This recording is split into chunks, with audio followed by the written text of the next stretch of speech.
Tell me about your experience in neurorehabilitation nursing. What types of neurological conditions have you worked with? Throughout my nursing career, I have cultivated a comprehensive experience in neurorehabilitation, a field that deeply resonates with my passion for facilitating recovery and enhancing the quality of life for individuals facing neurological challenges. My journey has involved working with a diverse spectrum of conditions, providing me with a robust understanding of the complexities inherent in neurorehabilitation care.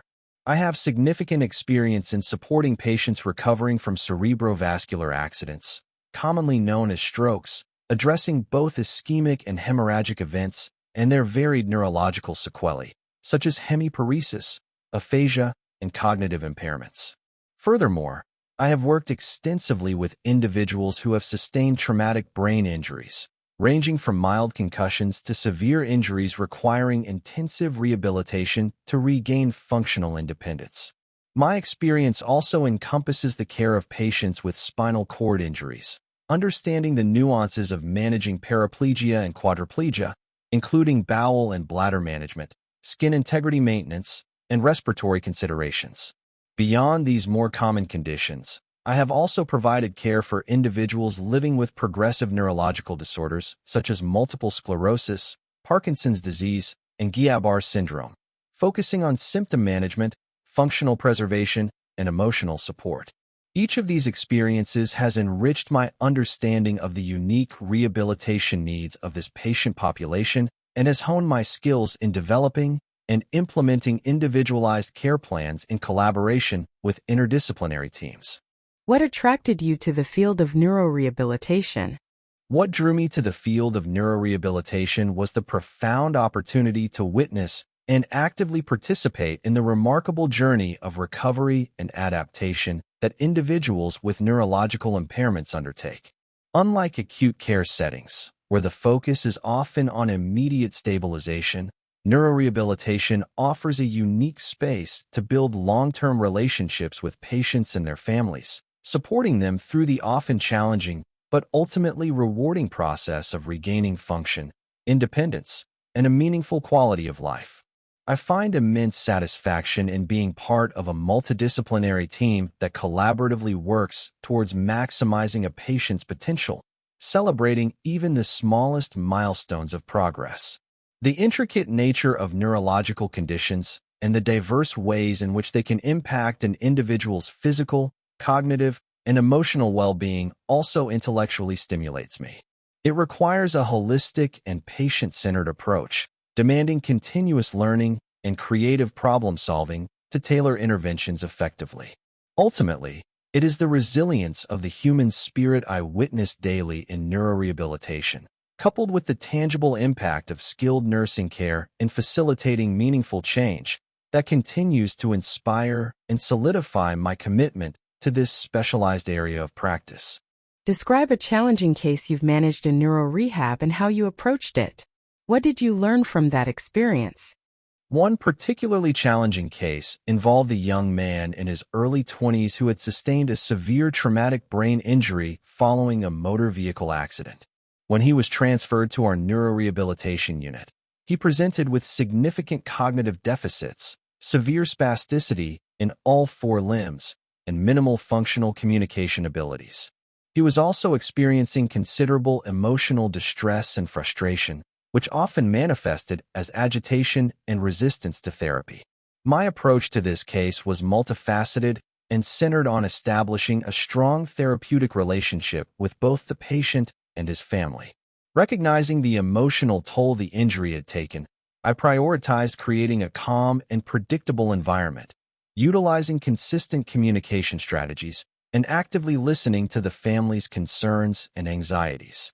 Collaboratively, the interdisciplinary team, including physical therapy, occupational therapy, speech therapy, and neuropsychology, developed a highly individualized care plan that addressed his physical limitations, cognitive retraining needs, and communication challenges. We implemented strategies such as structured daily routines, visual aids to support comprehension, and consistent spasticity management techniques, including medication and regular stretching exercises. A key aspect of his care involved working closely with the speech therapist to explore augmentative and alternative communication methods. Initially, even simple picture boards proved challenging due to his cognitive impairments, requiring patience and creative adaptations. We also focused on small, achievable goals in physical and occupational therapy to build his confidence and motivation. Managing his agitation required a consistent and empathetic approach, trying to understand the underlying triggers and using de-escalation techniques. Regular family meetings were crucial to provide updates, address concerns, and collaboratively adjust the care plan as he progressed, albeit slowly. From this experience, I learned several invaluable lessons. Firstly, the critical importance of patience and perseverance in neurorehabilitation cannot be overstated. Progress is often incremental, and setbacks are inevitable. Secondly, effective communication and collaboration within the interdisciplinary team and with the patient's family are paramount to achieving the best possible outcomes. Understanding each team member's perspective and integrating their expertise is essential for a holistic approach. Thirdly, the emotional and psychological impact of neurological injury on both the patient and their loved ones requires significant attention and support. Addressing these needs is integral to the rehabilitation process. Finally, this case reinforced the profound impact that consistent, individualized, and compassionate nursing care can have on a patient's journey towards recovery, even in the face of significant challenges. It highlighted the power of small victories and the importance of celebrating every step forward. What are some of the key principles of neurorehabilitation that guide your practice? Throughout my practice in neurorehabilitation, several key principles consistently guide my approach to patient care. First and foremost is the principle of neuroplasticity, the brain's remarkable ability to reorganize itself by forming new neural connections throughout life. Understanding this principle informs my interventions, focusing on activity-dependent learning and repetitive, task-specific training to promote neural reorganization and functional recovery. Another crucial principle is the importance of a holistic and patient-centered approach. Recognizing that neurological conditions impact not only physical function but also cognitive, emotional, and social well-being, I strive to address all these aspects in the rehabilitation process. This involves actively involving the patient and their family in goal setting, respecting their individual needs and preferences, and fostering a sense of empowerment throughout their recovery journey. Interdisciplinary collaboration is also fundamental. Neurorehabilitation necessitates a team approach, involving close communication and shared decision-making with physical therapists, occupational therapists, speech-language pathologists, neuropsychologists, social workers, and other specialists. Point to this ensures a comprehensive and coordinated plan of care that addresses the multifaceted needs of the patient. The principle of functional relevance dictates that interventions should be meaningful and directly applicable to the patient's daily life. Therapy activities are designed to improve skills necessary for independence in areas such as mobility, self-care, communication, and participation in social and vocational activities. Furthermore, early and intensive rehabilitation is a guiding principle, as research suggests that initiating rehabilitation as soon as medically stable and providing sufficient intensity of therapy can optimize outcomes. However, this must be balanced with the patient's tolerance and individual needs. Finally, the principle of continuous assessment and adaptation is critical. Regularly monitoring the patient's progress, reassessing their needs, and adjusting the treatment plan accordingly ensures that interventions remain effective and responsive to their evolving abilities and goals. These core principles collectively form the foundation of my neurorehabilitation nursing practice, driving my commitment to facilitating meaningful recovery and improved quality of life for my patients. Can you describe your experience with interdisciplinary teams? How do you collaborate with physical therapists, occupational therapists, speech therapists, and other specialists?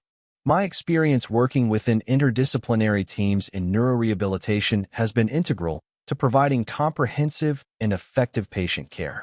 I firmly believe that the diverse expertise and perspectives each discipline brings are essential for addressing the complex needs of individuals with neurological impairments. My collaboration with physical therapists primarily focuses on understanding and supporting the patient's gross motor skills, mobility, balance, and gait training.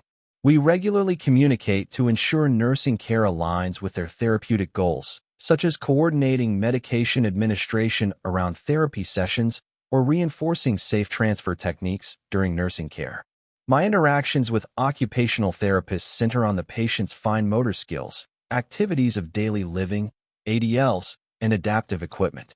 We work together to promote independence in self-care tasks, often problem-solving challenges related to dressing, feeding, and hygiene. I rely on their expertise in recommending and implementing assistive devices and incorporate their strategies into the patient's daily nursing routine. Collaboration with speech-language pathologists is crucial, particularly for patients with communication and swallowing difficulties. We share observations regarding the patient's ability to express themselves, understand instructions, and manage their oral intake. I diligently follow their recommendations for safe swallowing techniques and communication strategies, reinforcing these throughout my nursing care and providing feedback on the patient's progress during meals and interactions. Beyond these core disciplines, I have also collaborated closely with neuropsychologists to understand and support patients with cognitive and behavioral challenges. Sharing my observations on changes in mood, behavior, and cognitive function helps inform their assessment and intervention strategies. I then implement their recommendations, such as using memory aids or specific behavioral management techniques, during my daily care. Furthermore, I have worked with social workers to address the psychosocial and emotional needs of patients and their families, ensuring they have access to necessary resources and support systems. Our communication involves discussing family dynamics, coping mechanisms, and discharge planning to facilitate a smooth transition back into the community. Effective collaboration within these interdisciplinary teams relies on open and respectful communication, regular team meetings, shared documentation, and a mutual understanding of each discipline's role and expertise. I actively participate in team rounds, contribute my nursing perspective on the patient's overall condition and response to therapy, and proactively seek input from other team members to ensure a cohesive and patient-centered approach to care. I believe that this collaborative spirit is fundamental to achieving optimal outcomes in neurorehabilitation. Tell me about your experience with patient and family education in the context of neurorehabilitation. Patient and family education has been a cornerstone of my practice in neurorehabilitation.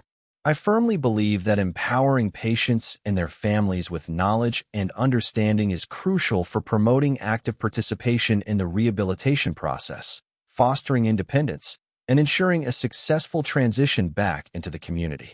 My experience encompasses a wide range of educational needs, tailored to the specific neurological condition, functional abilities, and learning styles of the individuals involved. For patients recovering from stroke, for instance, education often focuses on understanding the causes and risk factors of stroke, recognizing potential warning signs of a secondary event, and implementing strategies for managing residual deficits such as weakness or communication difficulties. This includes teaching safe transfer techniques, providing information on medication management, and explaining the importance of adherence to therapy regimens. Similarly, for individuals with traumatic brain injuries, education addresses potential cognitive and behavioral changes, strategies for memory and attention deficits, and the importance of ongoing support and community resources. When working with patients with spinal cord injuries, a significant component of education involves teaching self-care skills, including bowel and bladder management, skin integrity maintenance, and the safe use of assistive devices. Family education in these cases often involves training on how to provide physical assistance, understanding potential complications, and accessing resources for long-term support. For progressive neurological conditions like multiple sclerosis or Parkinson's disease, education focuses on understanding the disease process, managing symptoms, maximizing functional abilities through adaptive strategies, and accessing support groups and community resources to cope with the evolving nature of the condition. My approach to patient and family education is multifaceted. I utilize a variety of methods, including verbal explanations, written materials, visual aids, and practical demonstrations to cater to different learning preferences. I prioritize clear, concise, and jargon-free language, ensuring that the information is easily understandable. I also encourage active participation by asking questions, providing opportunities for practice, and addressing any concerns or anxieties. It's crucial to assess the patient's and family's current level of understanding and tailor the education accordingly, building upon their existing knowledge. Furthermore, I recognize the emotional aspect of neurological rehabilitation and strive to provide education in a supportive and empathetic manner. I understand that families often experience significant stress and uncertainty, and providing them with information and resources can help alleviate some of this anxiety. I also emphasize the importance of self-advocacy for patients and encourage them to actively participate in their care planning and decision-making. Continuously evaluating the effectiveness of my educational interventions is also important. I seek feedback from patients and families to identify areas where further clarification or support is needed and adapt my approach accordingly. Ultimately, my goal in patient and family education is to empower them with the knowledge and skills necessary to navigate the challenges of neurorehabilitation, promote their independence, and optimize their long-term well-being. What are some of the common long-term challenges faced by individuals with neurological impairments, and how do you support them? Individuals with neurological impairments often face a multitude of long-term challenges that extend far beyond the initial rehabilitation phase. One significant area is persistent physical limitations, such as chronic pain, fatigue, spasticity, and ongoing difficulties with mobility, balance, and fine motor skills. To support individuals with these challenges, I focus on promoting strategies for self-management, including home exercise programs, proper positioning techniques, and the appropriate use of assistive devices. I also collaborate closely with physical and occupational therapists to ensure continuity of care and to reinforce therapeutic exercises and techniques in the daily nursing routine. Cognitive impairments represent another common long-term hurdle. These can include difficulties with memory, attention, executive functioning, and processing speed, significantly impacting daily life and independence. My support in this area involves implementing cognitive strategies recommended by neuropsychology, such as using memory aids, establishing structured routines, and providing clear and concise communication. I also educate family members on how to best support individuals with these challenges and create a supportive and predictable environment. Communication difficulties, such as aphasia or dysarthria, can lead to social isolation and frustration. I support individuals with communication challenges by utilizing strategies recommended by speech-language pathologists, such as using visual aids, allowing ample time for responses, and encouraging alternative forms of communication. Creating a supportive and patient communication environment is paramount. Emotional and psychological well-being is frequently affected long-term, with individuals experiencing depression, anxiety, and adjustment disorders related to their disability. Providing emotional support, active listening, and facilitating access to mental health professionals and support groups are crucial aspects of my care. I also encourage the involvement of family and friends and promote social engagement to combat isolation. Social and vocational reintegration can be a significant challenge. Individuals may face barriers to returning to work, participating in leisure activities, and maintaining social relationships. My role involves providing information about community resources, vocational rehabilitation programs, and support groups that can aid in this process. Encouraging participation in meaningful activities and fostering a sense of purpose are also important. Finally, managing secondary complications such as chronic pain, bowel and bladder dysfunction, and the risk of falls requires ongoing attention and education. I provide education on preventative measures, monitor for potential complications, and collaborate with the medical team to ensure timely and appropriate management. My overall approach to supporting individuals with these long-term challenges emphasizes empowerment and self-advocacy.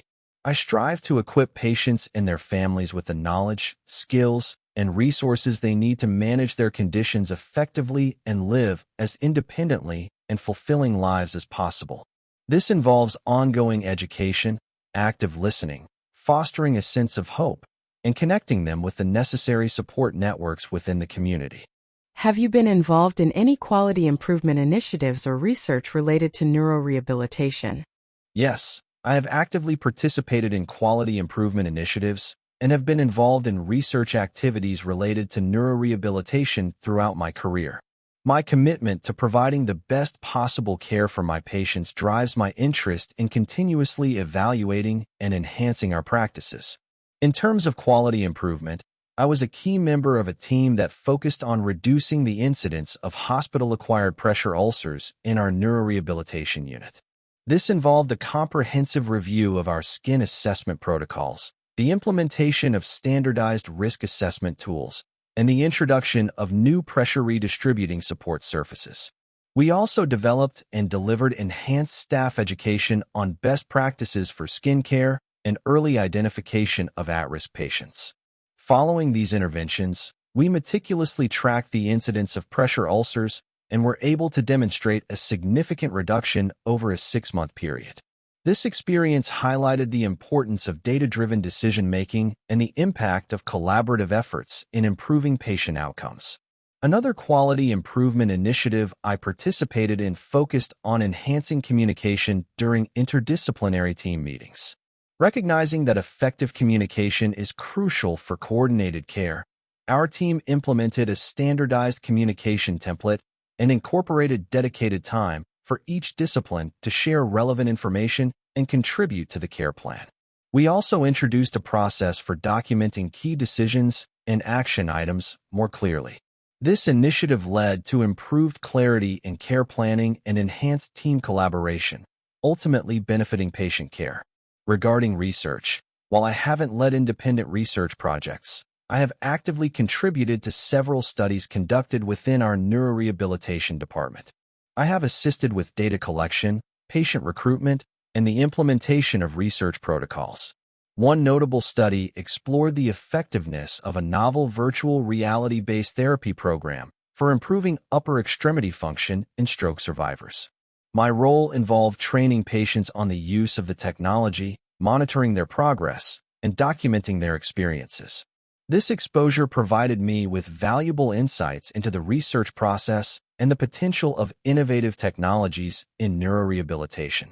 Furthermore, I have regularly participated in journal clubs and evidence-based practice initiatives, critically appraising current research findings and discussing their implications for our clinical practice. This ongoing engagement with research ensures that my practice is informed by the latest evidence and contributes to a culture of continuous learning and improvement within our team.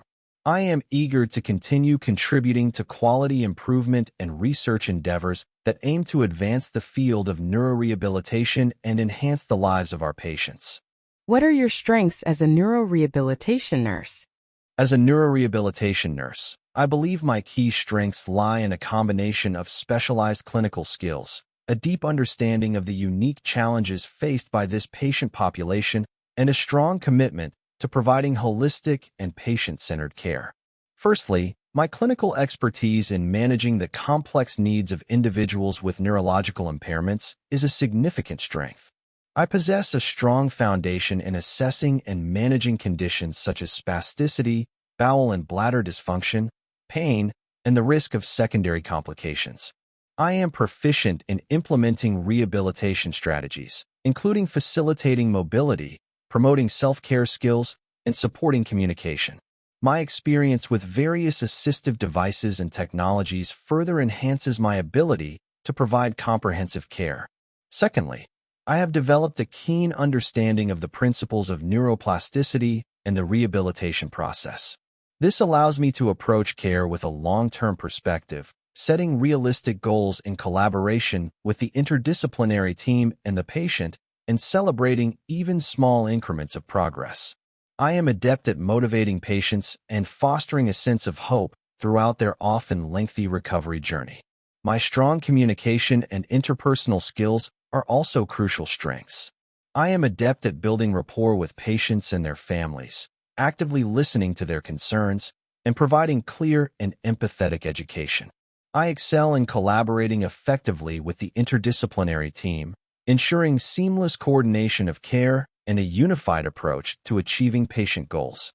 Furthermore, I am a highly organized and detail-oriented individual.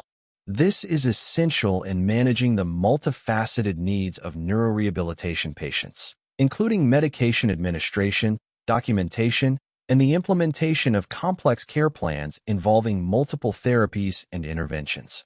Finally, I possess a strong sense of compassion and resilience.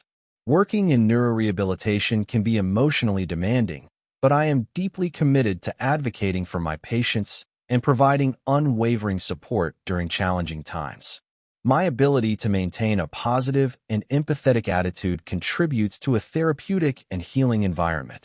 I am a proactive learner, constantly seeking opportunities to expand my knowledge and skills in this evolving field, ensuring I provide the most current and evidence-based care. What are your professional development goals in the field of neurorehabilitation? My professional development goals in neurorehabilitation are centered around deepening my expertise, expanding my leadership capabilities, and contributing to the advancement of this specialized field. Firstly, I aim to further enhance my clinical knowledge and skills in specific areas of neurorehabilitation. This includes pursuing advanced certifications relevant to my practice, such as the Certified Rehabilitation Registered Nurse (CRRN) credential, to validate my specialized knowledge and commitment to the field. I also plan to attend conferences, workshops, and continuing education courses focused on the latest advancements in neurorehabilitation, including emerging therapies, technological innovations, and evidence-based practices for managing complex neurological conditions like stroke, traumatic brain injury, and spinal cord injury. I am particularly interested in deepening my understanding of neuroplasticity and its application in rehabilitation interventions. Secondly, I aspire to develop my leadership potential within the neurorehabilitation team. This involves seeking opportunities to mentor junior nurses, participate in unit-based committees, and potentially take on leadership roles where I can contribute to the development and implementation of best practices and quality improvement initiatives. I believe in fostering a collaborative and supportive team environment and aim to enhance my skills in communication, delegation, and conflict resolution. Thirdly, I am keen to contribute to the body of knowledge in neurorehabilitation. This could involve participating in research projects within my institution, contributing to case studies, or even presenting at conferences. I am passionate about evidence-based practice and believe that contributing to research helps advance the field and ultimately improves patient outcomes. I am particularly interested in exploring the impact of innovative technologies and interdisciplinary approaches on rehabilitation outcomes. Finally, I aim to expand my understanding of the broader healthcare landscape and the role of neurorehabilitation within it. This includes staying informed about policy changes, advocating for the needs of individuals with neurological impairments, and understanding the continuum of care from acute settings to community reintegration. I also want to explore opportunities for interprofessional collaboration beyond the immediate rehabilitation team, such as with community-based organizations and long-term care facilities, to ensure a seamless transition for our patients. Ultimately, my professional development goals are driven by a desire to provide the highest quality of care to individuals undergoing neurorehabilitation, to contribute meaningfully to my team and the field, and to continuously grow as a specialized nurse in this rewarding and complex area of practice. How do you assess and manage patients with altered levels of consciousness? Assessing and managing patients with altered levels of consciousness in neurorehabilitation requires a systematic and vigilant approach, prioritizing patient safety and identifying the underlying cause while optimizing their potential for recovery. My assessment begins with a thorough neurological examination, focusing on key indicators of consciousness and brainstem function. This includes evaluating the patient's level of arousal using standardized scales like the Glasgow Coma Scale, GCS, meticulously documenting eye-opening responses, verbal responses, if any, and motor responses to stimuli. I also assess for any fluctuations in their level of consciousness, as these can indicate changes in their neurological status or underlying medical issues. Beyond the GCS, I assess the quality of their responses. Are they purposeful and localized, or are they reflexive and generalized? I observe spontaneous movements, posture, and any signs of abnormal posturing, such as decorticate or decerebrate rigidity, which can provide clues about the location and extent of brain injury. Pupillary responses to light, including size, reactivity, and equality, are crucial for evaluating brainstem function. I also assess cranial nerve reflexes, such as corneal and gag reflexes, when appropriate and safe to do so. Monitoring vital signs is paramount, as changes in heart rate, blood pressure, respiratory rate, and temperature can indicate systemic issues or neurological deterioration. I pay close attention to breathing patterns, looking for signs of respiratory distress or abnormal patterns like Cheyne-Stokes respiration, which can be associated with specific neurological conditions. A comprehensive medical history is essential, gathering information about the initial neurological event, any pre-existing conditions, medications, and recent changes in their clinical status. Reviewing imaging studies, such as CT scans and MRIs, and laboratory results provides further context for understanding the underlying cause of the altered consciousness. Managing patients with altered levels of consciousness involves a multifaceted approach focused on stabilization, prevention of complications, and promotion of neurological recovery. Maintaining a patent airway and ensuring adequate oxygenation are the immediate priorities, often requiring airway adjuncts or even endotracheal intubation and mechanical ventilation in more severely affected individuals. Hemodynamic stability is maintained through careful fluid management and the use of vasopressors if necessary. Preventing secondary complications is a crucial aspect of ongoing management.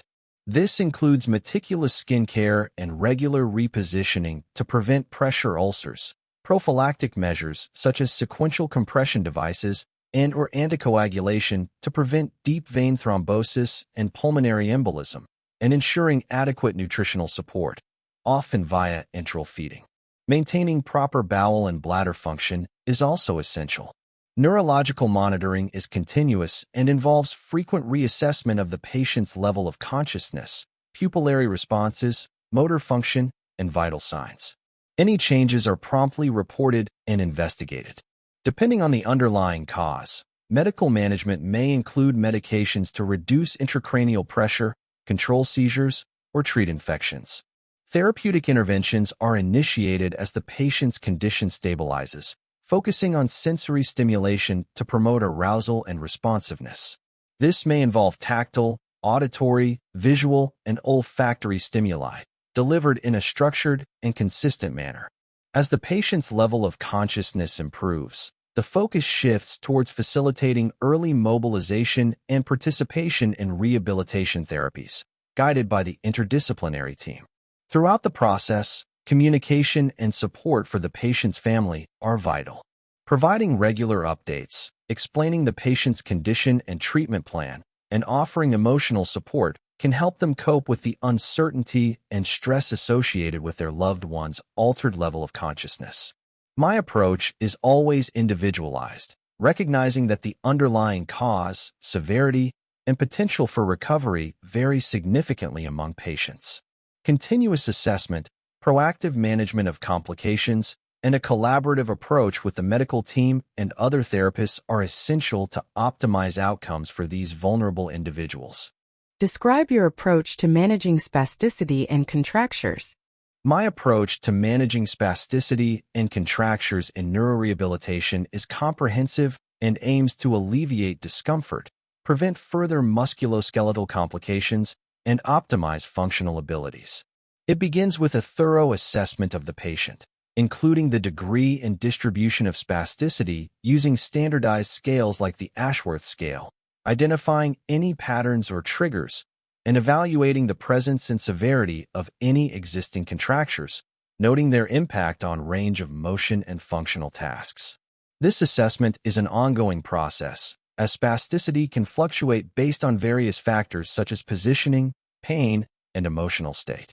The management strategies I implement are multimodal and tailored to the individual patient's needs. Pharmacological interventions, such as oral antispasticity medications like baclofen or tizanidine, may be prescribed by the physician, and I ensure their timely and accurate administration, while also monitoring for potential side effects and educating the patient and family about their use. For more localized or severe spasticity, I am experienced in providing post-operative care for patients receiving botulinum toxin injections or intrathecal baclofen pumps, understanding the specific monitoring and management considerations associated with these treatments. Non-pharmacological interventions are equally crucial. Regular and proper positioning is fundamental to prevent the development or worsening of contractures. This includes utilizing appropriate pillows, wedges, and splints to maintain optimal alignment and prevent prolonged periods in positions that promote spasticity. A collaborative approach with physical and occupational therapists is essential for developing and implementing individualized stretching programs and range of motion exercises. I actively reinforce these exercises during nursing care, ensuring correct techniques are used and encouraging patient participation. Furthermore, I recognize the importance of addressing potential triggers for spasticity, managing pain effectively, ensuring proper hydration and nutrition, and addressing any underlying infections or medical complications are integral to minimizing spasticity. Patient and family education plays a vital role in long-term management. I provide clear instructions on positioning techniques, home exercise programs, and the importance of adhering to therapy recommendations. I also educate them on recognizing early signs of contracture development and when to seek professional advice.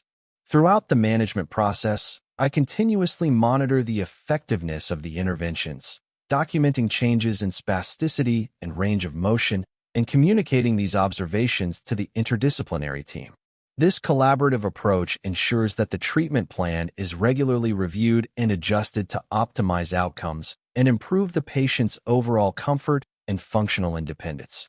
My ultimate goal is to minimize the negative impact of spasticity and contractures, allowing patients to participate more fully in their rehabilitation and achieve their maximum potential. How do you monitor and prevent complications such as pressure ulcers, deep vein thrombosis, and infections in neuro rehab patients? Monitoring and preventing complications such as pressure ulcers, deep vein thrombosis, DVT, and infections in neurorehabilitation patients requires a proactive, multidisciplinary, and meticulous approach. For pressure ulcer prevention, my primary strategy involves a comprehensive risk assessment upon admission and regularly thereafter, utilizing validated scales such as the Braden scale to identify individuals at high risk based on factors like mobility, sensory perception, moisture, nutrition, friction, and shear.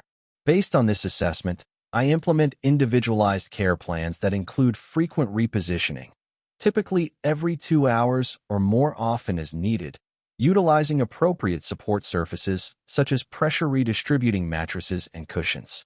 Meticulous skin care, including gentle cleansing and moisturizing, is essential, and I pay close attention to bony prominences for any signs of redness or breakdown.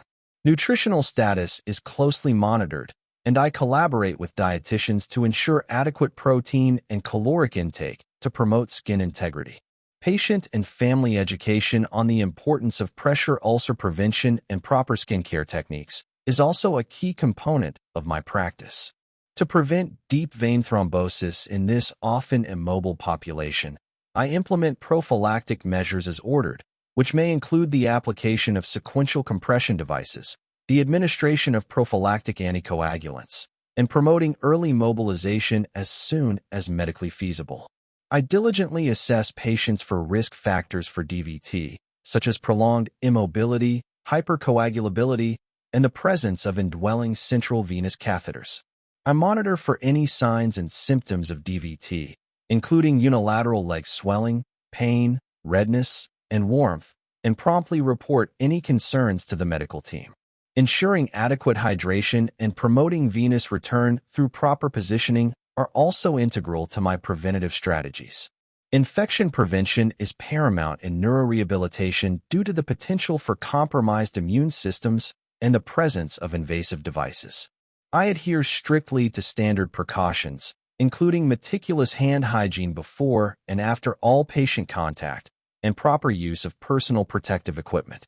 For patients with indwelling catheters, I follow evidence-based guidelines for insertion, maintenance, and timely removal to minimize the risk of catheter-associated infections. I monitor patients for any signs and symptoms of infection, such as fever, chills, changes in wound drainage, or alterations in mental status, and promptly report these findings. I also ensure that aseptic techniques are followed during any procedures and advocate for timely and appropriate antibiotic therapy when infections are suspected or confirmed. Collaboration with the infection control team and ongoing education on infection prevention practices are essential components of my approach to safeguarding patients in the neurorehabilitation setting. My overall goal is to proactively identify risks and implement evidence-based interventions to minimize the occurrence of these serious complications, thereby promoting optimal recovery and well-being for my patients. What is your understanding of bowel and bladder management in patients with neurological conditions?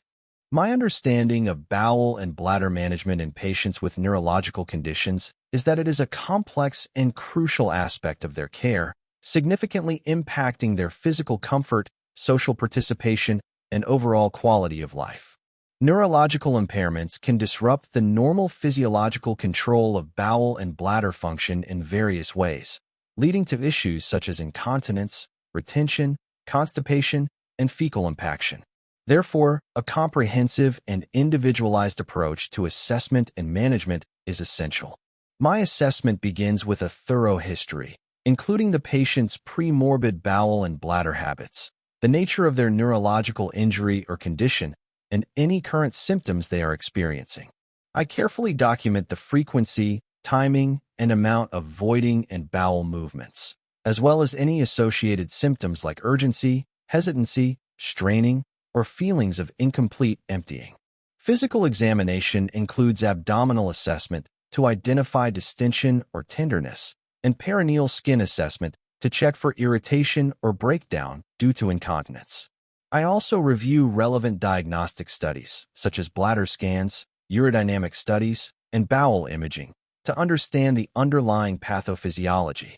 Management strategies are tailored to the specific bowel and bladder dysfunction and the patient's overall functional abilities. For bladder dysfunction, this may involve implementing timed voiding schedules, prompted voiding, or intermittent catheterization to manage urinary retention. For urinary incontinence, pelvic floor muscle exercises, bladder training, and the use of continence aids may be appropriate. Pharmacological interventions, such as anticholinergics for overactive bladder or alpha blockers for urinary retention, may also be part of the management plan, requiring careful monitoring for side effects. Bowel management often involves establishing a regular bowel routine, which may include scheduled toileting after meals and the use of stool softeners or bulk-forming agents to prevent constipation. Ensuring adequate fluid and fiber intake is crucial. For patients with more significant bowel dysfunction, techniques such as digital stimulation or the use of suppositories or enemas may be necessary. Maintaining skin integrity in the perianal area is paramount to prevent complications related to fecal incontinence. A key aspect of my approach is patient and family education. I provide clear and understandable information about the causes of their bowel and bladder dysfunction, the management strategies being implemented, and how they can actively participate in their care. This includes teaching self-catheterization techniques, bowel management programs, and skincare strategies. I also address any concerns or anxieties the patient and family may have and provide ongoing support and encouragement. Collaboration with the interdisciplinary team, including urologists, gastroenterologists, physical therapists, and occupational therapists, is essential for developing and implementing a comprehensive bowel and bladder management plan.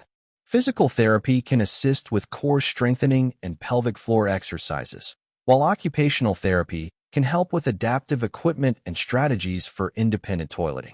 Regular monitoring of the effectiveness of the interventions and adjustments to the plan based on the patient's progress and needs are also critical. My ultimate goal is to help patients achieve optimal bowel and bladder function, minimize complications, and improve their overall comfort, dignity, and participation in daily life. How do you assess and manage pain in this patient population? Assessing and managing pain in neurorehabilitation patients requires a comprehensive and individualized approach, recognizing that pain can arise from various sources, including the primary neurological condition, secondary musculoskeletal issues, neuropathic pain, and even emotional distress. My assessment begins with a thorough pain history, encouraging the patient to describe their pain using standardized pain scales such as the numerical rating scale or the visual analog scale, as well as exploring the location, quality, intensity, duration, and aggravating or alleviating factors. For patients with communication difficulties, I utilize observational pain assessment tools, carefully noting nonverbal cues such as facial expressions, body language, and changes in behavior or vital signs. It is also crucial to understand the impact of pain on their functional abilities, sleep, and overall quality of life. Management strategies are multimodal and tailored to the identified pain mechanisms and the individual patient's needs and preferences. Pharmacological interventions may include the administration of analgesics, such as nonsteroidal anti-inflammatory drugs, opioids for more severe pain, or adjuvant medications like antidepressants or anticonvulsants for neuropathic pain. I ensure the safe and effective administration of these medications, closely monitoring for any side effects and evaluating their impact on the patient's pain levels and functional participation. Non-pharmacological approaches are equally vital and include techniques such as proper positioning and body mechanics, the application of heat or cold modalities, gentle massage, and transcutaneous electrical nerve stimulation, TENS, when appropriate. Collaboration with physical and occupational therapists is essential for incorporating pain management strategies into therapy sessions, such as teaching energy conservation techniques and promoting comfortable positioning during activities. Psychological and emotional factors can significantly influence the perception of pain, so I also focus on providing emotional support, active listening, and creating a calm and supportive environment. When appropriate, I facilitate access to other members of the interdisciplinary team, such as psychologists or pain specialists, for further evaluation and management of complex or chronic pain conditions. Patient and family education is a continuous process, involving clear explanations about the causes of their pain, the various management strategies being utilized, and self-management techniques they can employ. Regularly reassessing the patient's pain levels and the effectiveness of the interventions is crucial to ensure optimal pain control and to adjust the management plan as needed, ultimately aiming to improve their comfort and facilitate their active engagement in the rehabilitation process.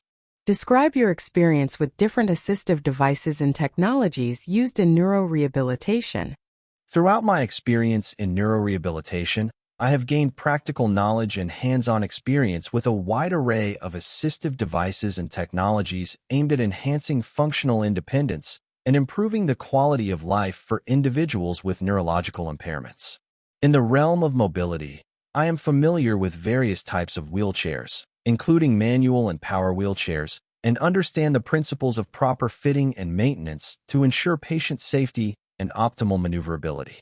I have also worked with different types of walking aids, such as canes, crutches, and walkers, and have assisted patients in learning safe and effective ambulation techniques using these devices. Furthermore, I have experience with more advanced mobility technologies like gait trainers and robotic exoskeletons, understanding their application in facilitating early ambulation and promoting neuroplasticity. Regarding activities of daily living, I have worked with a variety of adaptive equipment designed to assist with self-care tasks such as dressing, feeding, and hygiene. This includes button hooks, dressing sticks, reachers, adapted utensils, and long-handled sponges. I am skilled in assessing a patient's needs and recommending appropriate devices, as well as educating patients and their families on their proper use and care. In the area of communication, I have experience with augmentative and alternative communication (AAC) devices, ranging from low-tech options like picture boards and communication books to high-tech speech-generating devices. I have collaborated with speech-language pathologists in implementing communication strategies and supporting patients in learning to use these technologies effectively to express their needs and interact with others. Furthermore, I am acquainted with technologies used in therapy and rehabilitation, such as functional electrical stimulation, FES, devices to assist with muscle activation and movement, and virtual reality systems that provide engaging and motivating environments for motor and cognitive retraining. I understand the principles behind these technologies and their potential benefits in facilitating recovery. I have also been involved in the use of electronic medical records and other digital tools for documenting patient progress, communicating with the interdisciplinary team, and accessing evidence-based practice guidelines. My experience extends to understanding the importance of proper fitting, safe operation, and ongoing maintenance of these devices and technologies, as well as providing patient and family education to ensure their effective and confident use in both the rehabilitation setting and at home. I am committed to staying updated on the latest advancements in assistive technology and integrating them into my practice to optimize patient outcomes. How do you approach the nutritional needs of neuro rehabilitation patients, including those with dysphagia? Addressing the nutritional needs of neurorehabilitation patients is a critical aspect of their care, directly impacting their energy levels, wound healing, immune function, and overall recovery. My approach is comprehensive and individualized, recognizing that neurological conditions can significantly affect a patient's ability to consume and absorb nutrients, particularly in cases of dysphagia. My initial step involves a thorough nutritional assessment, collaborating closely with the registered dietitian. This includes reviewing the patient's pre-morbid nutritional status, current weight and weight history, body mass index, and any relevant laboratory values such as albumin and prealbumin levels. I also gather information about their dietary intake, any existing dietary restrictions or preferences, and any difficulties they may be experiencing with eating or swallowing. For patients with suspected or confirmed dysphagia, I carefully review the findings of swallow evaluations conducted by the speech-language pathologist, noting the recommended diet textures and any specific strategies or precautions. Based on this assessment, a tailored nutritional plan is developed in collaboration with the dietitian and the interdisciplinary team. This plan prioritizes meeting the patient's caloric and protein requirements, often increased in the context of recovery and wound healing. For patients who are able to eat orally, I ensure that the prescribed diet texture is appropriate and safe, providing assistance and supervision during mealtimes as needed. I encourage a pleasant and supportive eating environment, promoting adequate time for meals and ensuring proper positioning to minimize the risk of aspiration. I also monitor their oral intake, documenting the percentage of meals consumed and any difficulties encountered.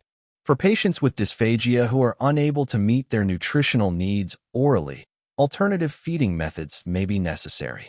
I have experience in managing patients with nasogastric (NG) tubes, percutaneous endoscopic gastrostomy (PEG) tubes, and jejunostomy (J) tubes, ensuring proper placement, patency, and securement.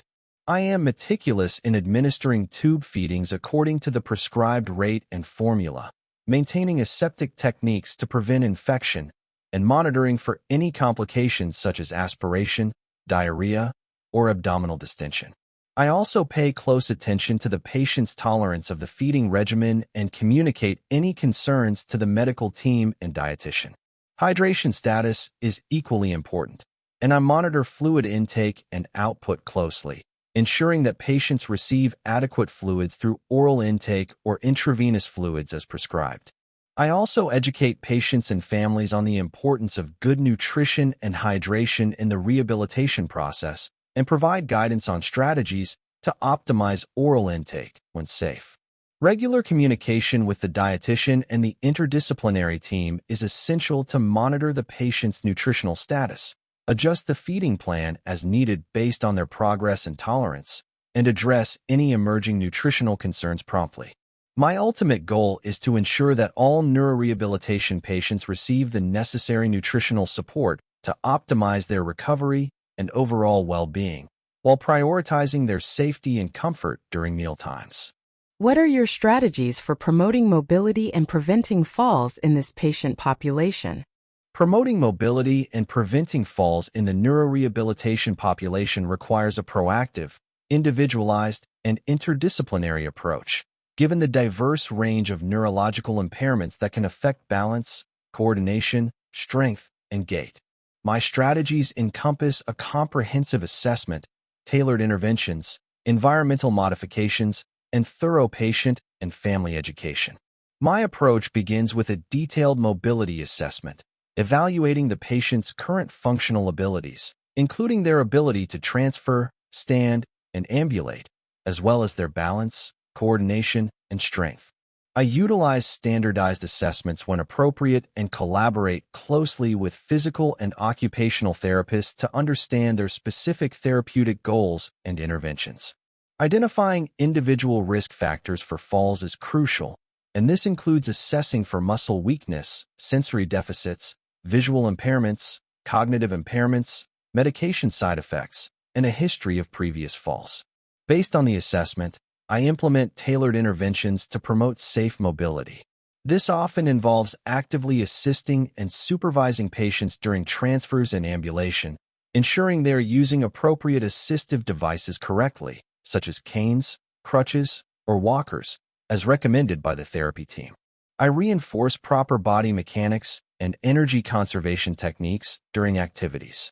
Early and progressive mobilization is encouraged as tolerated, working within the patient's abilities and gradually increasing the complexity and duration of activities to improve strength, balance, and endurance.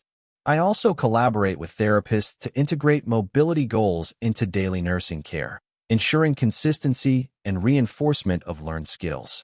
Environmental modifications play a significant role in fall prevention. I ensure the patient's immediate environment is safe by removing clutter, ensuring adequate lighting, keeping frequently used items within easy reach, and making sure that call bells are readily accessible. I advocate for the use of non-slip mats in bathrooms and appropriate footwear for patients when mobilizing.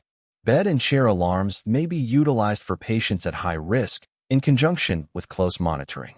Patient and family education is paramount in promoting mobility and preventing falls both during their rehabilitation stay and upon discharge. I provide clear instructions and demonstrations on safe transfer techniques, proper use of assistive devices, and strategies for navigating their environment safely. I educate them about their specific fall risks and empower them to actively participate in fall prevention strategies. This includes encouraging them to report any dizziness or unsteadiness, to take their time with movements, and to seek assistance when needed. I also provide information about home safety modifications and resources for continued support after discharge. Regular communication and collaboration with the interdisciplinary team are essential to ensure a consistent and coordinated approach to mobility promotion and fall prevention. We regularly review the patient's progress, reassess their risk factors, and adjust the care plan accordingly. By combining thorough assessment, individualized interventions, environmental safety measures, and comprehensive education, my aim is to maximize patients' mobility while minimizing their risk of falls, ultimately contributing to their safety and functional independence. How do you recognize and respond to neurological emergencies or changes in patient status?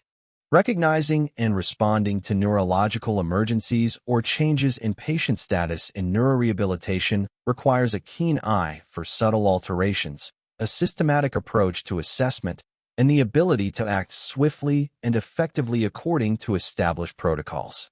My approach begins with continuous and vigilant monitoring of the patient's baseline neurological status, including their level of consciousness, pupillary responses, motor and sensory function, speech, and vital signs. I establish a clear understanding of each patient's individual baseline upon admission to readily identify any deviations. I pay close attention to any new onset of neurological deficits, a sudden change in the level of consciousness, new or worsening headaches, visual disturbances, changes in speech or swallowing, seizures, or any signs of increased intracranial pressure, such as nausea, vomiting, or a widening pulse pressure. When I observe a significant change or a potential neurological emergency, my immediate priority is to conduct a focused and systematic neurological assessment to quantify the change and identify any patterns.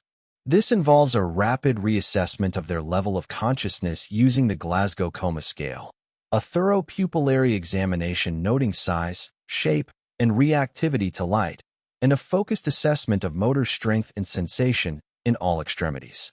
I also assess their speech for any new onset of dysarthria or aphasia.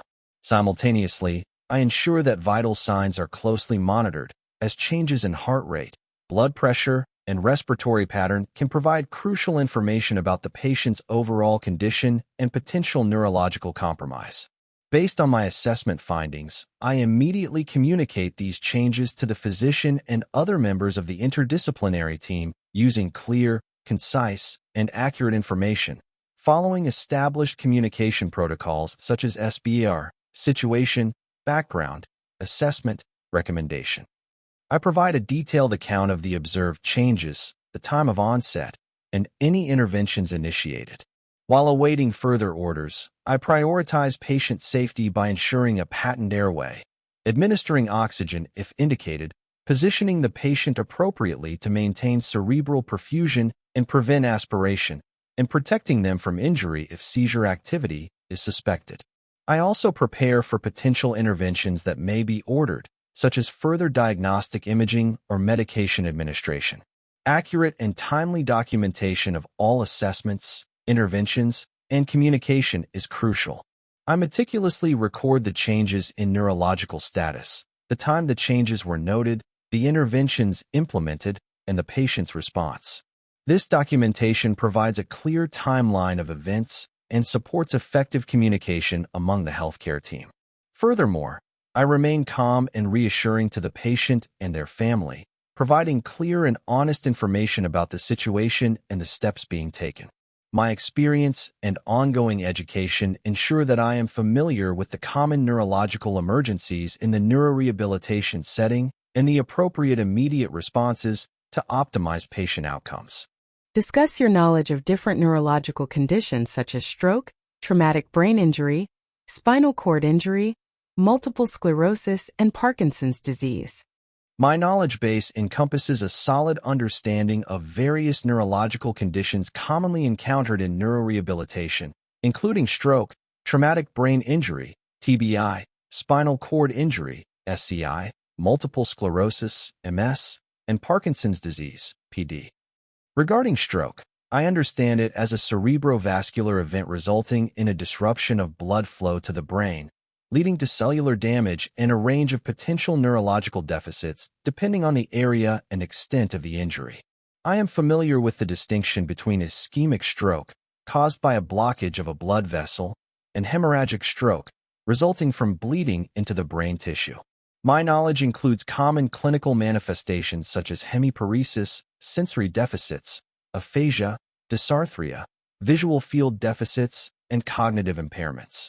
I also understand the importance of early recognition of stroke symptoms, the principles of acute stroke management, and the subsequent rehabilitation focus on motor recovery, language rehabilitation, and management of secondary complications like spasticity and pain. My understanding of traumatic brain injury involves the knowledge that it is caused by an external force impacting the brain, leading to a wide spectrum of physical, cognitive, emotional, and behavioral impairments. I recognize the difference between open and closed head injuries and the potential for both focal and diffuse axonal injury. I am aware of the varying levels of severity, from mild concussions to severe injuries resulting in prolonged coma and significant long-term disability. My knowledge includes common sequelae such as cognitive deficits, memory, attention, executive functions, motor impairments, sensory changes, communication difficulties, behavioral and emotional dysregulation, and post-traumatic epilepsy. I understand the importance of a multidisciplinary approach in TBI rehabilitation, addressing both physical and cognitive recovery, as well as managing behavioral challenges and providing psychosocial support. In the context of spinal cord injury, I understand it as damage to the spinal cord that results in a loss of motor function, sensation, and autonomic function below the level of injury. I am familiar with the classification of SCI based on the level and completeness of the injury, distinguishing between paraplegia and tetraplegia, and understanding the implications for functional abilities. My knowledge includes common complications associated with SCI, such as bowel and bladder dysfunction, pressure ulcers, autonomic dysreflexia, spasticity, and neuropathic pain. I understand the critical role of rehabilitation in maximizing functional independence, including transfers, mobility with wheelchairs or assistive devices, and management of bowel and bladder programs, as well as providing ongoing support for psychosocial adjustment. My knowledge of multiple sclerosis involves understanding it as a chronic, autoimmune disease of the central nervous system characterized by demyelination, leading to a variety of neurological symptoms that can fluctuate in severity and presentation. I am aware of the different disease courses, including relapsing remitting, secondary progressive, primary progressive, and progressive relapsing MS. My understanding includes the diverse range of symptoms that can occur, such as fatigue, muscle weakness and spasticity, sensory disturbances, vision problems, balance and coordination difficulties, bowel and bladder dysfunction, cognitive impairment, and emotional changes. I know that rehabilitation for MS focuses on managing symptoms, maintaining function, preventing complications, and improving quality of life through a multidisciplinary approach involving physical therapy, occupational therapy, speech therapy, and psychosocial support. Regarding Parkinson's disease, I understand it as a progressive neurodegenerative disorder characterized by the loss of dopamine-producing neurons in the substantia nigra. I am familiar with the cardinal motor symptoms, tremor, rigidity, bradykinesia, and postural instability, as well as the common non-motor symptoms such as cognitive impairment, depression, anxiety, sleep disturbances, and autonomic dysfunction. My knowledge includes the principles of managing motor symptoms through medication and physical therapy interventions aimed at improving gait, balance, and motor coordination. I also understand the importance of addressing non-motor symptoms and providing support for maintaining functional independence and quality of life as the disease progresses. In summary, my knowledge of these neurological conditions encompasses their etiology, pathophysiology, common clinical manifestations, potential complications, and the general principles of their rehabilitation management. This foundational understanding allows me to provide informed and effective nursing care to individuals with these diverse neurological impairments within the neurorehabilitation setting. How do you handle a situation where a patient is frustrated or uncooperative with their therapy? When faced with a patient who is frustrated or uncooperative with their therapy in neurorehabilitation, my primary approach is to first understand the underlying reasons for their behavior. I recognize that frustration and lack of cooperation can stem from a multitude of factors, including pain, fatigue, cognitive difficulties, emotional distress such as anxiety or depression, feeling overwhelmed by the rehabilitation process, a perceived lack of progress, or a feeling of loss of control. It's crucial to approach the situation with empathy and patience, creating a safe and supportive environment for the patient to express their feelings. My initial step is to actively listen to the patient's concerns without judgment, allowing them to verbalize their frustrations. I try to validate their feelings, acknowledging the challenges they are facing and recognizing the hard work involved in rehabilitation. I might say something like, "I can see that you're feeling frustrated today. Can you tell me more about what's making it difficult?" This open-ended approach encourages them to share their perspective. Once I have a better understanding of the reasons behind their uncooperativeness, I try to address the specific issues. If pain or fatigue is a contributing factor, I would collaborate with the medical team and therapists to optimize pain management strategies or adjust the timing and intensity of therapy sessions.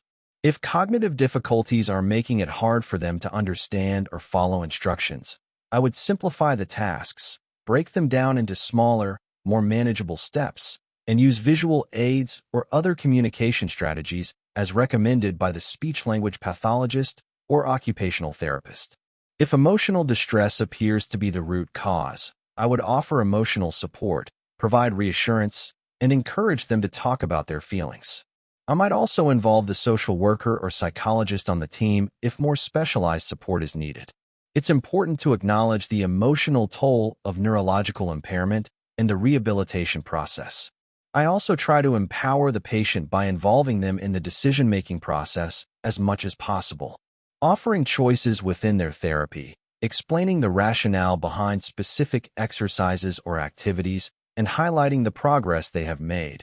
Even small steps can help increase their sense of control and motivation. Setting realistic and achievable short-term goals collaboratively can also make the overall rehabilitation process feel less overwhelming. If the patient's uncooperativeness persists, I would communicate my observations and concerns to the rest of the interdisciplinary team, including the therapists and the physician. A team approach allows for a comprehensive understanding of the situation and the development of a consistent and coordinated strategy to address the patient's needs. This might involve adjusting the therapy plan, exploring alternative approaches, or providing additional support and education. Throughout this process, maintaining a calm and respectful demeanor is essential. It's important to avoid getting into a power struggle or becoming confrontational. By focusing on understanding the patient's perspective, addressing the underlying causes of their frustration, and working collaboratively with the team and the patient, I aim to foster a more positive and cooperative therapeutic relationship, ultimately promoting better engagement and outcomes in their rehabilitation journey. Describe a time you had to advocate for a patient's needs. What was the situation and what did you do? During my time working in neurorehabilitation, a situation arose where I felt compelled to advocate strongly for a patient's needs regarding their discharge planning. The patient, a middle-aged man recovering from a significant stroke, had made remarkable physical progress and was eager to return home. However, the initial discharge plan proposed by the team involved a very limited amount of home healthcare support, primarily due to insurance limitations. I had developed a strong rapport with this patient and his family over several weeks of intensive rehabilitation. I had witnessed firsthand his determination and the significant functional gains he had achieved. However, I also recognized the complexity of his remaining needs, particularly regarding safe transfers, medication management, and the potential for fatigue. His wife, while incredibly supportive, was also the sole caregiver and had her own health concerns. I felt that the proposed level of support would place an unsustainable burden on her and potentially jeopardize the patient's progress and safety at home, increasing the risk of readmission. Recognizing this disparity between the proposed plan and the patient's actual needs, I took several steps to advocate for a more robust discharge plan. Firstly, I meticulously documented the patient's remaining functional limitations and the specific areas where he would require assistance at home, providing concrete examples from our daily care. I also documented the wife's concerns and her limited capacity for round-the-clock care without adequate support. Secondly, I proactively initiated conversations with the social worker and the occupational therapist, sharing my observations and concerns. I emphasized the potential negative impact of insufficient support on the patient's long-term recovery and the increased likelihood of complications or readmission. I presented a cohesive picture of the patient's progress alongside the realistic challenges he would face at home. Thirdly, during the interdisciplinary team meeting, I voiced my concerns directly and respectfully, presenting the documented evidence and articulating the potential risks associated with the current discharge plan. I advocated for exploring alternative options, such as increasing the hours of home healthcare support, exploring community-based resources, or considering a short stay in a transitional care facility to allow for a more gradual adjustment to home. I emphasized the importance of a patient-centered approach that prioritized his long-term well-being and the sustainability of his care at home. Finally, I actively participated in exploring these alternative options, working with the social worker to identify potential funding sources and community resources that could provide additional support. I also took the time to have further conversations with the patient and his wife, ensuring they felt heard and understood throughout this process. Ultimately, as a result of this advocacy and the collaborative efforts of the team, the discharge plan was revised to include a more substantial amount of home healthcare support for the initial weeks, along with referrals to community-based support services. This provided the patient and his wife with the necessary assistance to manage his care safely and effectively at home, facilitating a smoother transition and promoting his continued recovery. This experience reinforced for me the vital role of the nurse as a patient advocate, ensuring that care plans are truly aligned with individual needs and promoting the best possible outcomes. How do you cope with the emotional demands of working with individuals who have significant and often long-term disabilities? Working with individuals who have significant and often long-term disabilities in neurorehabilitation can indeed be emotionally demanding, and developing effective coping mechanisms is essential for both my well-being and my ability to provide optimal care. My approach involves a combination of self-awareness, proactive strategies, and seeking support when needed. Firstly, I cultivate self-awareness by recognizing and acknowledging the emotional impact of witnessing the challenges and triumphs of my patients. I understand that empathy is crucial for providing compassionate care, but it's also important to be mindful of the potential for vicarious trauma or emotional fatigue. Regularly reflecting on my feelings and reactions helps me to identify when I might need to employ specific coping strategies. Secondly, I prioritize establishing healthy boundaries between my professional and personal life. While I deeply care about my patients, I make a conscious effort to avoid taking their emotional burdens home with me. This involves creating clear routines for transitioning out of work mode and engaging in activities that help me to relax and recharge, such as spending time with loved ones, pursuing hobbies, or engaging in physical exercise. Self-care practices are also integral to my coping mechanisms. I ensure I prioritize my physical health through regular exercise, a balanced diet, and sufficient sleep, as I recognize the strong connection between physical and emotional well-being. I also make time for activities that I find enjoyable and restorative, which helps to reduce stress and prevent burnout. Furthermore, I actively engage in mindfulness and stress reduction techniques, such as deep breathing exercises or meditation, which can help me to manage difficult emotions in the moment and promote a sense of calm and perspective. Taking short breaks during the workday to step away from intense situations and practice these techniques can be incredibly beneficial. Seeking support from colleagues and the interdisciplinary team is another crucial aspect of how I cope. We often share experiences and offer each other emotional support. Debriefing after particularly challenging cases or situations can help process emotions and gain different perspectives. I also value the support provided by supervisors and the availability of employee assistance programs or mental health resources if needed. Recognizing when to seek professional support is a sign of strength and is something I would not hesitate to do. Finally, I focus on finding meaning and purpose in my work. Witnessing the resilience of my patients, celebrating their progress, and knowing that I am making a positive difference in their lives provides a profound sense of fulfillment that helps to balance the emotional demands. Focusing on the small victories and the strength of the human spirit I see every day serves as a powerful reminder of the value of my work and helps to sustain my passion for neurorehabilitation nursing. Imagine a family member is feeling overwhelmed by their loved one's rehabilitation process. How would you support them? When a family member expresses feeling overwhelmed by their loved one's rehabilitation process, my immediate response is to approach the situation with empathy, active listening, and a willingness to provide multifaceted support. I recognize that the journey of neurorehabilitation can be emotionally, physically, and sometimes financially draining for families, and their well-being is intrinsically linked to the patient's progress. My first step would be to create a safe and private space where the family member feels comfortable expressing their concerns without judgment. I would actively listen to their specific worries, allowing them to articulate their feelings of being overwhelmed, whether it's due to the perceived slow pace of progress, the complexity of the medical information, the practical challenges of caregiving, financial strain, or their own emotional fatigue. Once I have a clear understanding of their specific stressors, I would tailor my support accordingly.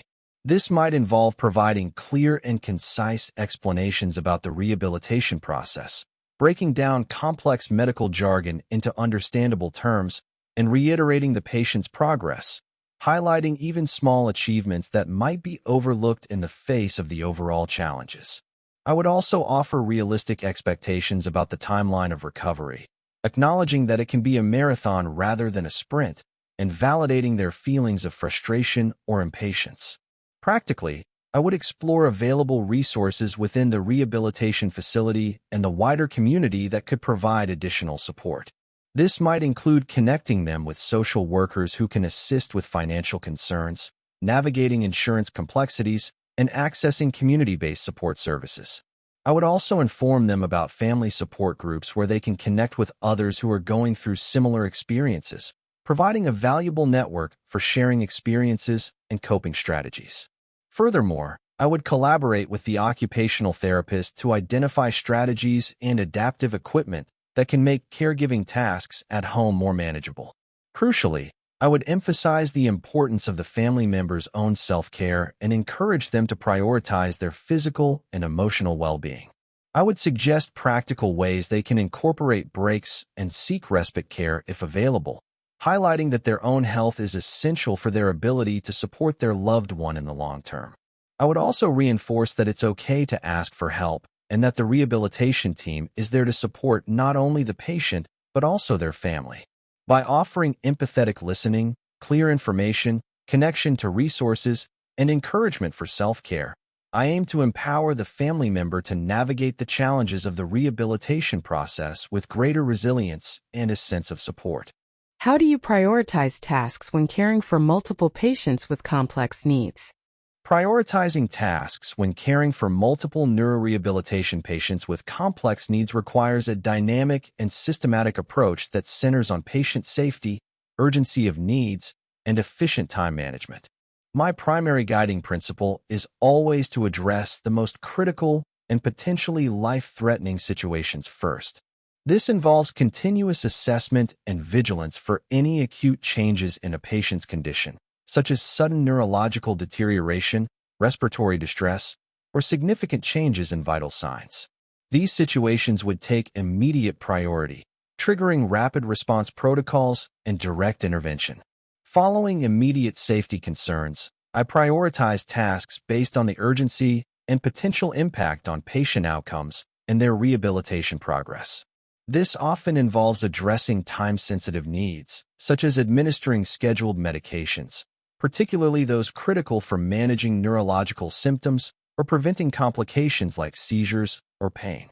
I also prioritize interventions that are crucial for the patient's immediate comfort and well-being, such as managing acute pain, addressing immediate hygiene needs, or assisting with urgent toileting.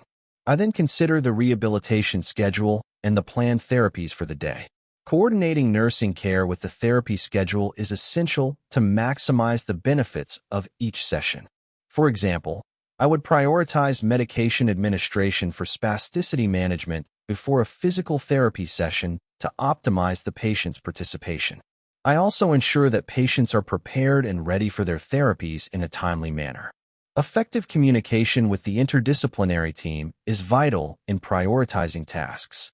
During team rounds and handovers, I actively listen to updates from therapists, physicians, and other team members to understand the patient's overall plan of care and any specific needs or concerns for the day. This collaborative approach helps to ensure that nursing tasks align with the broader rehabilitation goals. To manage multiple tasks efficiently, I utilize organizational tools such as a patient assignment sheet and a personal to-do list, which I update regularly throughout my shift. I mentally or physically categorize tasks based on priority and estimated time for completion. I also try to cluster similar tasks together to minimize interruptions and maximize efficiency. For instance, I might perform wound care and administer medications for several patients in the same area to reduce unnecessary travel. Flexibility and adaptability are also key. The needs of neurorehabilitation patients can change rapidly, so I continuously reassess priorities based on new information or changes in a patient's condition. I am prepared to reprioritize tasks as needed while ensuring that essential care is not delayed. Delegation to other members of the nursing team, such as nursing assistants, is also an important aspect of time management, ensuring that appropriate tasks are assigned based on their scope of practice, while always maintaining accountability for overall patient care. Ultimately, my goal is to provide safe, efficient, and patient-centered care by effectively prioritizing tasks based on urgency, potential impact, and the overall rehabilitation plan. Describe a time you made a mistake in your nursing practice. How did you handle it? During my nursing practice, a situation occurred where I inadvertently administered a medication at the wrong time. The patient had two similar-sounding medications scheduled for different times, and due to a momentary lapse in attention during a busy period, I administered the later dose earlier than prescribed. Immediately after administration, I realized my error while reviewing the medication administration record a second time. My immediate reaction was to prioritize patient safety. I promptly assessed the patient for any immediate adverse effects, monitoring their vital signs and observing for any signs of discomfort or change in condition. Fortunately, the medication was not one with immediate critical side effects if given slightly early, but I understood the potential for disrupting the intended therapeutic effect. Following the initial safety check, I immediately notified the charge nurse and the attending physician about the medication error, providing them with all the relevant details, including the names and dosages of the medications, the correct and actual time of administration, and the patient's current status. I followed their guidance precisely, which involved continued close monitoring of the patient for any delayed reactions and documenting the incident thoroughly and accurately in the patient's medical record, including the error, the notification of the healthcare team, the patient's response, and any interventions implemented. Furthermore, I took the initiative to critically analyze the circumstances that contributed to the error. I reflected on the factors that might have led to my lapse in attention, such as the high workload and the similarity in medication names. As a result of this reflection, I proactively implemented strategies to prevent similar errors in the future. This included taking extra care to double-check medication names and administration times, especially when dealing with medications that sound alike, and ensuring I have a quiet and focused environment during medication administration whenever possible. I also reviewed the hospital's medication administration policies and procedures to reinforce best practices. This experience, while concerning, served as a significant learning opportunity, reinforcing the critical importance of meticulous attention to detail in medication administration and the necessity of prompt and transparent reporting of any errors to ensure patient safety and facilitate system-wide learning. It has made me a more vigilant and cautious practitioner. Describe a time you made a mistake in your nursing practice. How did you handle it? Staying current with the latest advancements and best practices in the dynamic field of neurorehabilitation is a continuous and proactive process for me. I employ a variety of strategies to ensure my knowledge and skills remain cutting-edge and aligned with the highest standards of care. Firstly, I am a dedicated consumer of professional literature. I regularly read peer-reviewed journals specializing in neurology, rehabilitation nursing, and related disciplines. This allows me to stay informed about the latest research findings, evidence-based guidelines, and innovative therapeutic approaches. I pay particular attention to studies that impact nursing practice, such as new techniques for managing spasticity, advancements in assistive technology, and best practices for promoting functional recovery. Secondly, continuing education is a priority. I actively seek out and participate in relevant conferences, workshops, and seminars offered by professional organizations and leading institutions in neurorehabilitation. These events provide valuable opportunities to learn from experts in the field, network with colleagues, and gain hands-on experience with new technologies and techniques. I also take advantage of online learning modules and webinars to supplement my knowledge and address specific areas of interest. Thirdly, I am a strong believer in professional networking and collaboration. I actively engage with colleagues within my institution and at professional meetings to share knowledge, discuss challenging cases, and learn from their diverse experiences. Participating in journal clubs or evidence-based practice committees within my workplace provides a forum for critical appraisal of current research and the translation of findings into clinical practice. Furthermore, I utilize online resources and professional organizations to stay informed. I regularly visit the websites of reputable organizations dedicated to neurorehabilitation, such as the American Academy of Physical Medicine and Rehabilitation, APMNR, and the Association of Rehabilitation Nurses, ARN, to access guidelines, position papers, and educational materials. I also follow key opinion leaders and research institutions on social media platforms to stay abreast of emerging trends and discussions in the field. Finally, reflective practice is an ongoing component of my professional development. After encountering new information or attending educational events, I take the time to reflect on how these insights can be integrated into my daily practice to enhance patient care. I also seek feedback from colleagues and supervisors on my clinical performance and identify areas where I can further improve my knowledge and skills. By consistently engaging in these activities, I ensure that my practice remains evidence-based, patient-centered, and aligned with the latest advancements in neurorehabilitation. How do you contribute to a positive and supportive team environment? I believe that fostering a positive and supportive team environment is paramount to providing the best possible care for our neurorehabilitation patients.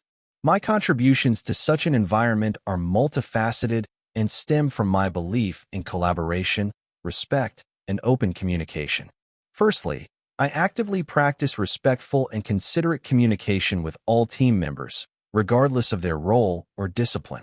I strive to listen attentively to their perspectives, value their expertise, and communicate my own ideas and concerns in a clear and constructive manner. I understand that each member of the interdisciplinary team, including physicians, therapists, social workers, and nursing assistants, brings unique skills and insights that are essential for comprehensive patient care. Secondly, I am a strong advocate for collaboration and teamwork.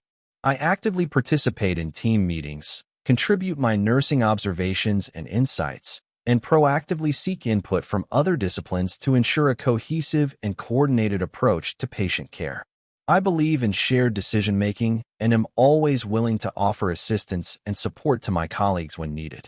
Whether it's helping with a task, offering a different perspective on a challenging case, or simply providing encouragement, I see myself as a supportive member of a collective effort. Thirdly, I strive to maintain a positive and solution-oriented attitude. While the challenges in neurorehabilitation can sometimes be significant, I believe in focusing on finding solutions and learning from setbacks rather than dwelling on negativity. I try to approach each day with enthusiasm and resilience, which I hope can be contagious and contribute to a more optimistic atmosphere within the team. Furthermore, I value and practice open and honest feedback. I am comfortable providing constructive feedback to colleagues when appropriate, always with the aim of improving patient care and team dynamics. I am also receptive to feedback about my own performance and view it as an opportunity for professional growth.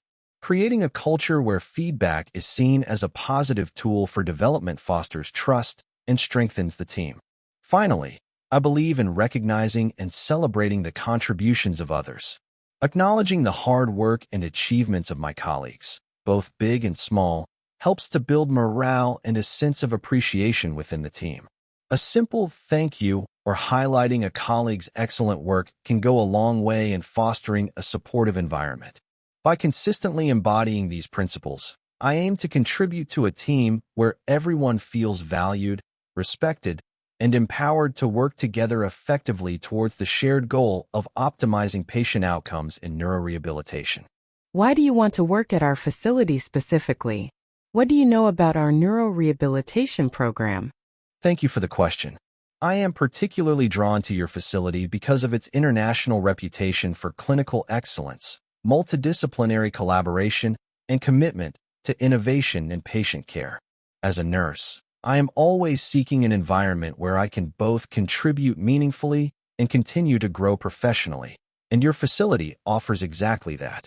What sets your institution apart for me is not only your state-of-the-art equipment and research-driven practice, but also the emphasis you place on empathy, cultural sensitivity, and holistic recovery, qualities that are deeply aligned with my own values and nursing philosophy. Regarding your neuro rehabilitation program, I've taken the time to study its structure and outcomes, and I am genuinely impressed. I understand that your program serves a wide range of patients recovering from stroke, traumatic brain injuries, spinal cord injuries, and neurodegenerative conditions. Your approach integrates advanced clinical methods with compassionate, patient-focused care. I was particularly interested to learn about your use of technologies such as functional electrical stimulation, robotic exoskeletons, and computer-assisted cognitive retraining tools. These reflect a strong commitment to maximizing neuroplasticity and independence. Equally commendable is your program's emphasis on goal setting with patients and families, ensuring they are active participants in their recovery. The way your team fosters continuity of care through inpatient treatment, outpatient follow-ups, and community reintegration demonstrates a full-spectrum model that prioritizes both function and quality of life.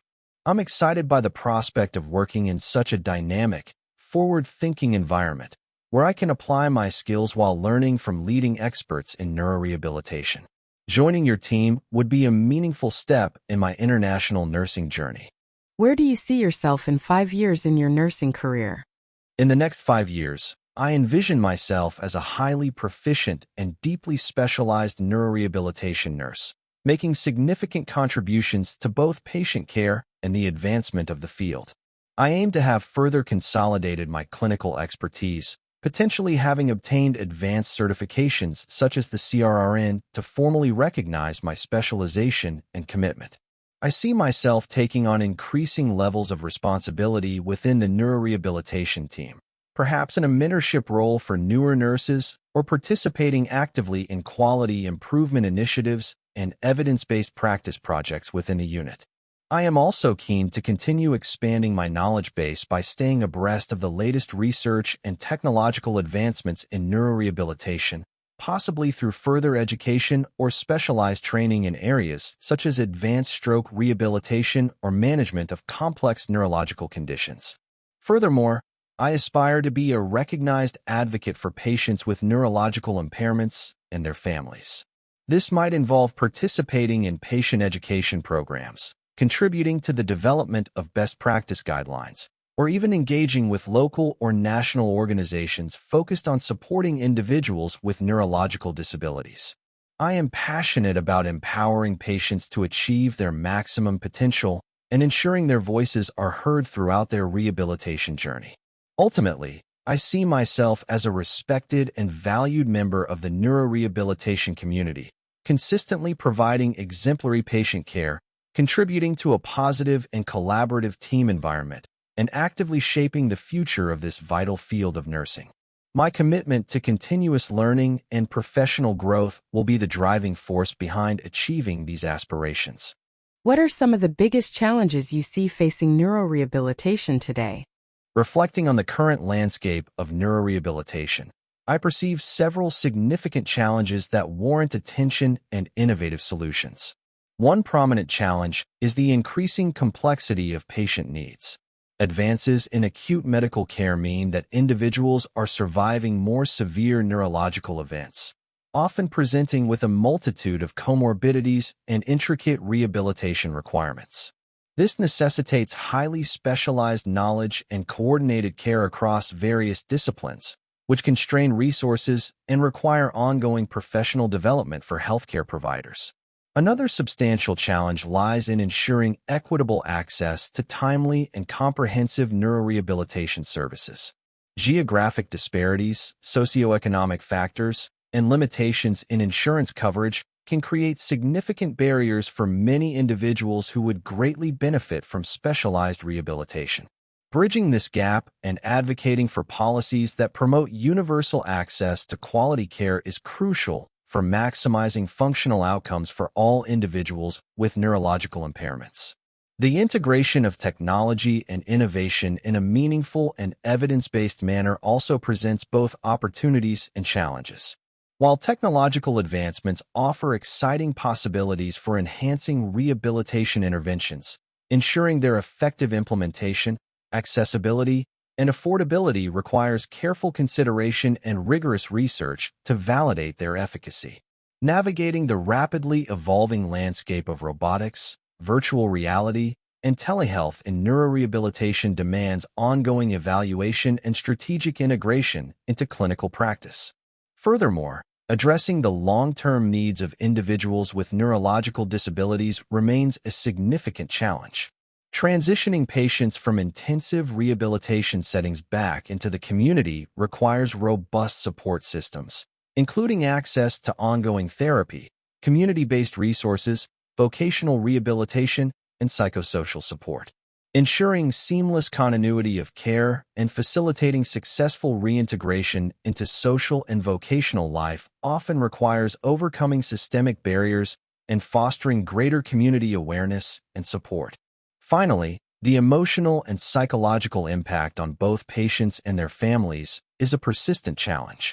The journey of neurorehabilitation can be emotionally taxing, and providing adequate psychosocial support, counseling, and resources to address issues such as depression, anxiety, and caregiver burnout is essential for overall well-being and optimal rehabilitation outcomes. Addressing these often unseen needs requires a holistic and compassionate approach to care.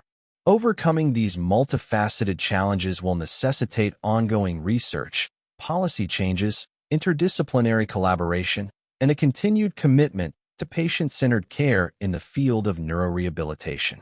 How do you think technology can be further integrated into neurorehabilitation care?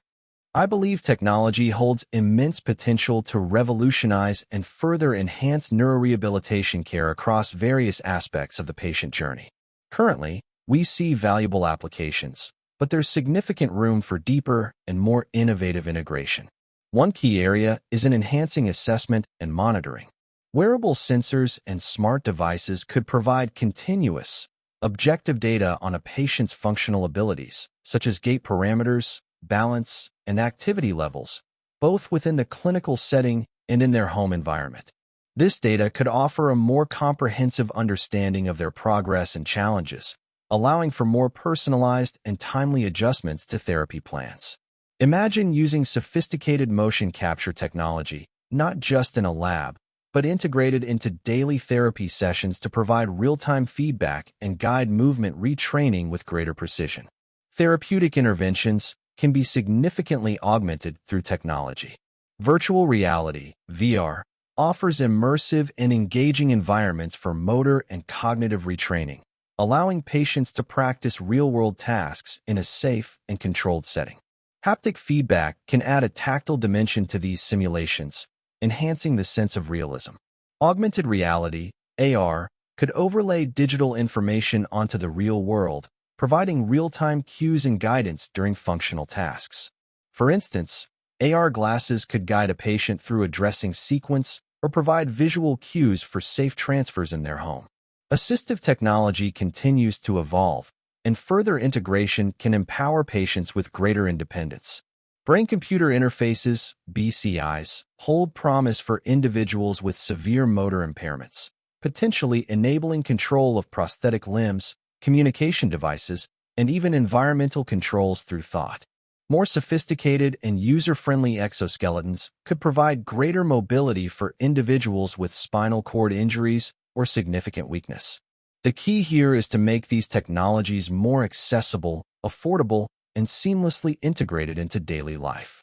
Telehealth and remote monitoring can significantly improve access to neurorehabilitation services, particularly for individuals in rural areas or those with mobility limitations. Telerehabilitation platforms can facilitate remote therapy sessions, allowing therapists to guide exercises and monitor progress from a distance. Remote monitoring of physiological parameters and functional activity could also enable early detection of complications or plateaus in recovery, prompting timely intervention. Furthermore, artificial intelligence, AI, and machine learning could play a crucial role in personalizing treatment plans. By analyzing vast amounts of patient data, AI algorithms could identify patterns and predict optimal rehabilitation strategies for individual patients. This could lead to more efficient and effective therapies, tailored to each person's unique needs and potential. AI could also assist with administrative tasks, freeing up clinicians' time to focus more directly on patient care. Finally, gamification and digital health applications can enhance patient engagement and motivation. Turning therapy exercises into interactive games or providing progress tracking through user-friendly apps can make the rehabilitation process more enjoyable and encourage greater adherence to home exercise programs. However, successful integration requires careful consideration of usability, accessibility, cost-effectiveness, and data privacy. It's crucial to involve patients and clinicians in the design and implementation of these technologies to ensure they meet real-world needs and are seamlessly integrated into the existing workflow. Research is also essential to validate the effectiveness of these technological interventions and to identify best practices for their application in neurorehabilitation. What are your thoughts on the importance of early intervention in neurological recovery? My perspective on the importance of early intervention in neurological recovery is that it is absolutely paramount and can significantly impact the long-term outcomes and quality of life for individuals who have experienced neurological injury or illness. The principles of neuroplasticity underscore this importance. The brain's capacity to reorganize and form new neural connections is often most robust in the acute and subacute phases following injury. Early intervention capitalizes on this heightened neuroplasticity, providing timely and targeted stimulation to promote neural repair and functional reorganization.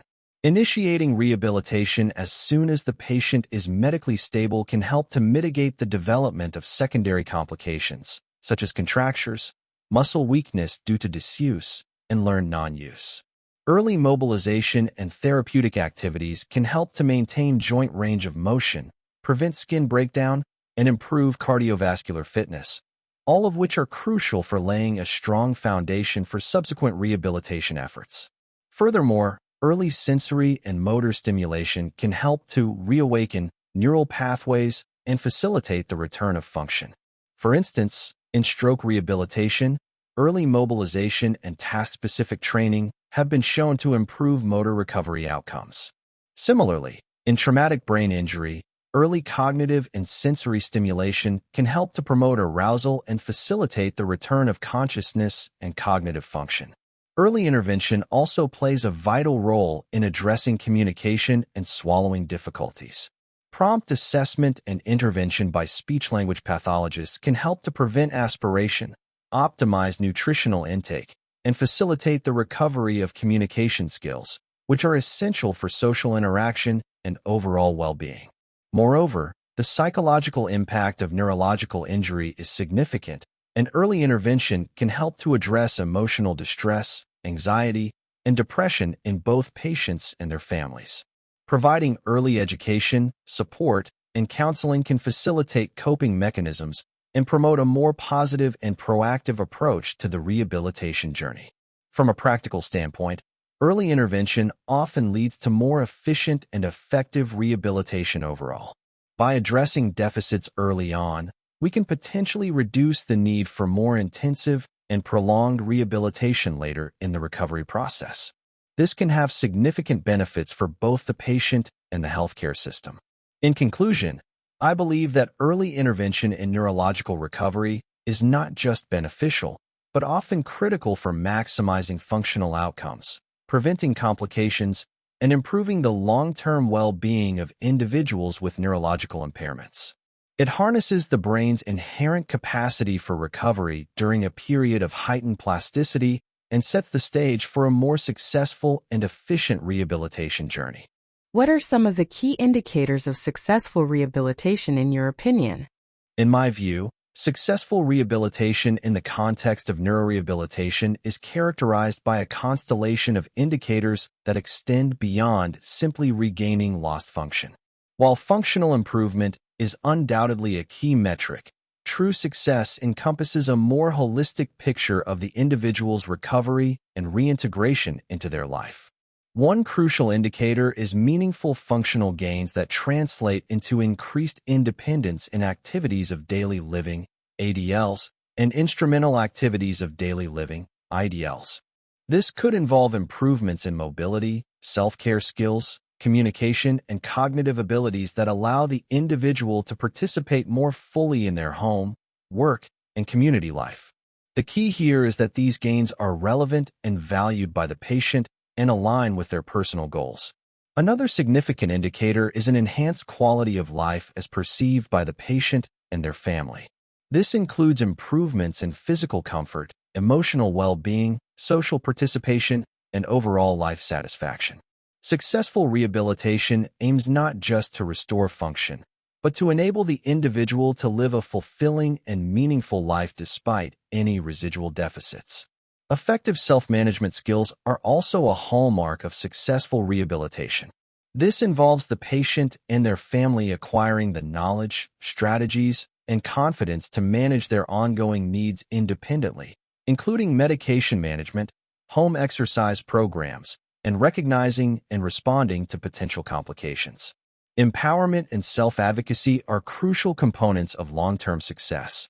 Furthermore, successful reintegration into the community is a vital indicator. This encompasses the individual's ability to return to social roles, engage in leisure activities, and potentially resume vocational or educational pursuits. Successful rehabilitation facilitates this transition by addressing barriers to participation and providing the necessary support and resources. Improved emotional and psychological well-being is another critical aspect.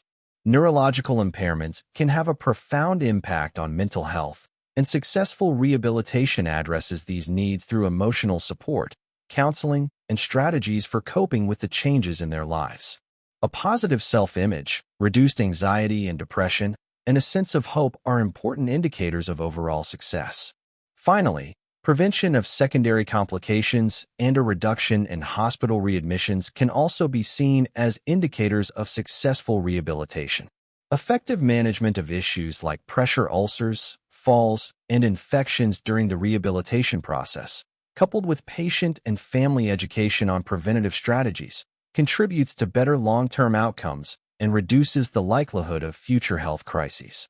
In summary, successful neurorehabilitation is a multifaceted outcome characterized by meaningful functional gains, enhanced quality of life, effective self-management skills, successful community reintegration, improved emotional well-being, and a reduction in secondary complications.